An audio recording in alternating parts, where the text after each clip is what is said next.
मित्रों, ये स्कंद पुराण है। आज इस शास्त्र के माध्यम से जानेंगे कि तीर्थ यात्रा का कितना अधिक महत्व है। अपने जीवन में एक बार तीर्थ यात्रा अवश्य करनी चाहिए। मित्रों, ये स्कंद पुराण का अध्याय है तीर्थ में पूजन, श्राद्ध और दान की महिमा। गृहस्थ के लिए आचार्य शिष्टाचार, दान एवं श्राद्ध का उपदेश।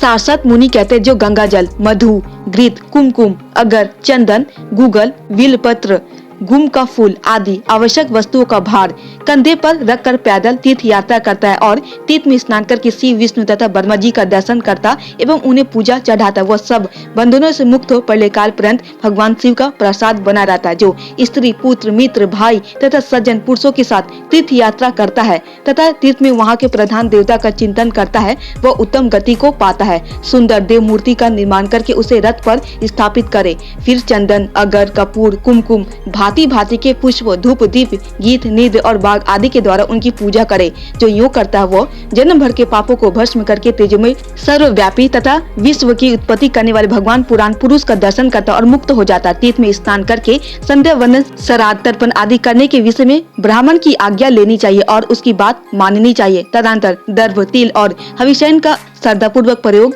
करना चाहिए। तीर्थ में अगस्त्य, भृंगराज एवं कमल के पुष्प, कपूर, अगर, चंदन, कुमकुम और तुलसी दल आदि को संकल्प पूर्वक चढ़ाने पर अनंत पुण्य की प्राप्ति होती है। तीर्थ भूमि में तांबूल, फल, नैवेद्य, तीर्थ, कुशा और जल के साथ बिल्वपत्र के बराबर पिंड देना चाहिए। अमावस्या, पूर्णिमा, माता पिता की निधन तिथि, गच्छ छाया और त्रयोदशी तिथि को एवं श्राद्ध योग द्रव्य और श्रेष्ठ ब्राह्मण प्राप्त होने पर पितरों के ऋण से मुक्त होने के लिए घर पर श्राद्ध करना चाहिए। सागरगामिनी नदी के तट पर श्राद्ध किया जाए तो घर से 100 गुना अधिक फल होता है। मनुष्य यदि प्रभास, पुष्कर, गया, पिंड, तारक, प्रयाग, गोमती, भव तथा दामोदर के सम्मुख एवं नर्मदा आदि तीर्थों में श्राद्ध करे तो उसके पितर सब पापों से मुक्त उत्तम गति को प्राप्त होते हैं और श्राद्धकर्ता भी उत्तम संतान पाकर तथा उत्तम भोग भोग कर अंत में दिव्य विमान पर आरूढ़ हो स्वर्गलोक को जाता है।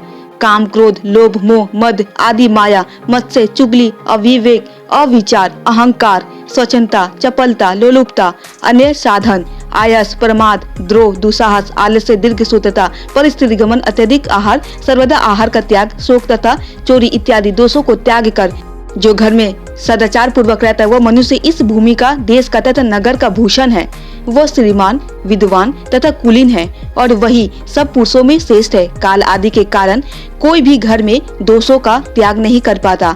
जिसने दोषों का परित्याग कर दिया है उसी के द्वारा स्नान, संध्या, जप, होम, श्राद्ध, तर्पण तथा देव पूजा आदि सत्कर्म संपन्न होते हैं। प्रयाग, कुरुक्षेत्र, सरस्वती नदी, समुद्र, गया, रुद्रपद, नर नारायण का आश्रम, प्रभास, पुष्कर, कृष्ण, गोमती, पिंड, तारक, वस्त्रपद, पुण्यगिरी, दामोदर, भीमेश्वरी, नर्मदा, स्कंद तीर्थ, रामेश्वर आदि, उज्जैनी, महाकाल, काशी, कलिंग और मथुरा, इन तीर्थों की मनुष्य एक बार भी यात्रा कर लेता है तो वह ब्रह्म हत्या आदि समस्त दोषों से मुक्त हो जाता है। गंगा आदि नदियों जो समुद्र में मिली है उनमें पग पग पर पुण्य के निधि रूप अनेक तीर्थ है जिनके स्मरण मात्र से ही सब पापों का नाश हो जाता है। काम भोग में आसक्त चित्त वाले जो मूढ़ मानव स्त्रियों में रमते रहते हैं उनकी यह विपरीत धारणा है कि सुंदरी स्त्रियों का शरीर अपने अपवित्र शरीर से कोई भिन्न वस्तु है। वे मुक्ति मार्ग से भ्रष्ट होकर पशु योनि में जन्म लेते हैं। जो मानव पुष्ट शरीर और निरोग युवावस्था पाकर गंगा आदि तीर्थों में नहीं जाते, वे ज्ञान शून्य खल जीते जी भी मरे हुए के समान पहले शुभ और अशुभ कर्मों का बंधन काटकर फिर कल्याणमय मोक्ष पाने की इच्छा करे। यदि ऐसा ना हो सके तो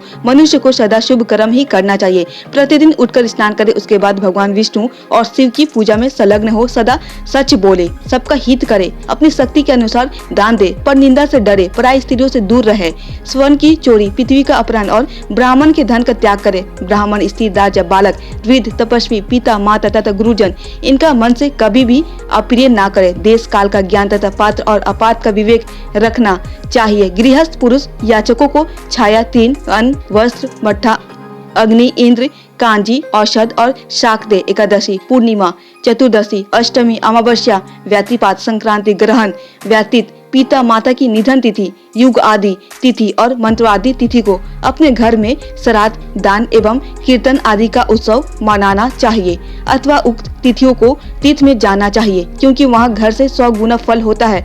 गृहस्थ पुरुष इंद्रियों को वश में करे, मदिरा पीना और जुआ खेलना छोड़ दे, विवाद में जाना और युद्ध करना यत्न पूर्वक त्याग दे, स्नान, दान, जप, होम, देव पूजन और ब्राह्मण भोजन आदि पुण्य कर्म यदि उक्त तिथियों में विधि पूर्वक किए जाए तो वे सब अक्षय होते हैं। किसी श्रेष्ठ ब्राह्मण को एक भी गौ अवश्य दान करे जो वस्त्र और आभूषणों से विभूषित, दूध देने वाली, बछड़े वाली और तरुणी नई हो। जो एक भी गाय ब्राह्मण को दान करता है वो सब पातकों से मुक्त हो जाता है। जब यमदूत किसी पुरुष को बांधकर उसे यमलोक के मार्ग से ले जाते हैं, उस समय दान में दी हुई नंदा गौ वहाँ आकर उसे अपने पुत्र की भांति देखती है और यमदूतों को अपने हुंकार से जीतकर दाता को साथ ले श्रीलोक में पहुंचा देती है। यदि अपने आहारों में चौथाई भाग सिद्धांत निकाल कर दान दिया जाता है तो दाता पुरुष नीचे ही ध्रुवलोक में जाता है। यदि प्रतिदिन अपने आहार के बराबर अन्न गौ को गौग्रास के रूप में दिया जाता है, उसे देने वाला पुरुष श्रीलोक में जाता है।